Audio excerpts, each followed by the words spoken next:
ومن يؤمن بالله يهد قلبه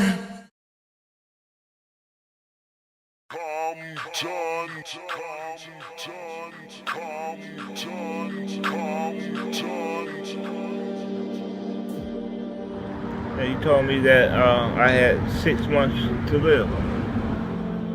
I was like born in Jefferson, Texas. And so, I was a country boy growing up, did a whole bunch of country things and lived the country life. Didn't know nothing about the big city. So, but like, I did go to church every Sunday because I was made to. My grandmother, I lived with my grandparents, and she was like a born again Baptist, and they they die hard, and so like, but anyway, I used to go to church with her. So I grew up, graduated high school, and moved from Texas to California when I was 20 years old. So like, I've been living in Compton for like 43 years. Came out here seeing all the bright lights and all the glamour, all the women, all the big cars, fancy cars, and so like, and that's, so I wanted that life. So I tried it. I tried it. I never was like really a gang member. Like a righteous gang member, but I ran with all the gangs. I've been in all the jails and incarcerated and all that. Because like, that's what I thought was cool. I thought that all these things would make me happy because I had an emptiness inside, and I was trying to fill that void. I really didn't know Eazy-E as Eazy-E. I knew him as Eric Wright when he was growing up. When he was a kid. Cause like, when he was a kid, him and my brother used to hang out together. So like, my son and the gang used to play together. Like they almost like grew up together and played together and like, matter of fact, we stayed like about 4 houses from the gang, about 4 or 5 houses from the gang. And then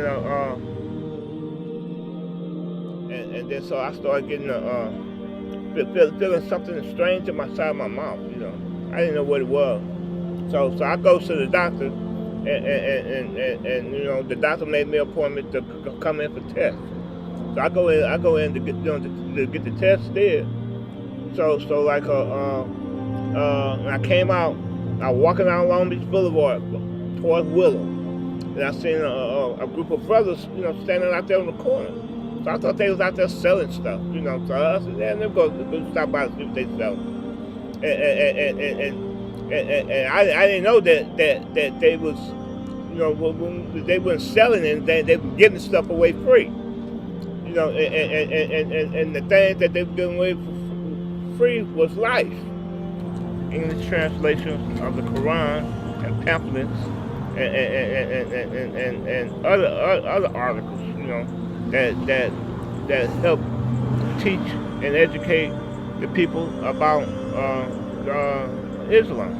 We got to talking, and they was asking me. He said, "Did you know you were Muslim?"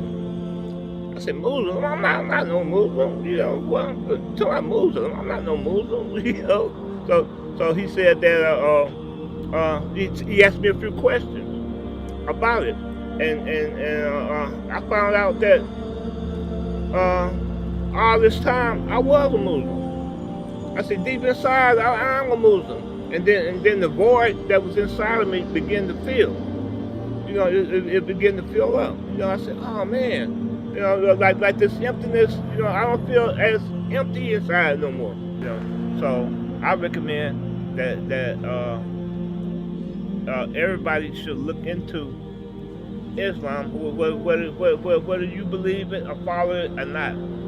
It's at least it's worth looking into, checking it out to see for yourself whether or not you will be interested and will enjoy it as much as I do. Even though the pain that was in my mouth, as I spoke about earlier, turned out to be cancer, and I had one operation on it already, and they had that removed, but it was too late because it had spread it from my jaw into my lungs, you know, and now it's spread it from my lungs, my liver, and my kidneys, and the doctor diagnosed me with 6 months to live. With the doctors diagnosing me with 6 months to live, I just ask anyone that's out there that's willing, you know, just say a prayer for me. You know, just pray for me. You know, that Allah will see it fit to remove this cancer from me.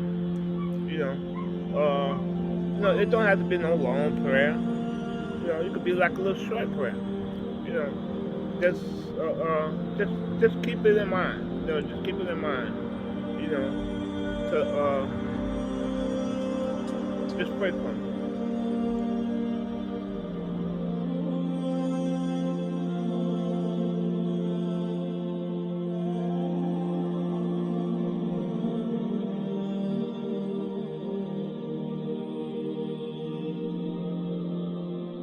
ومن يؤمن بالله يهد قلبه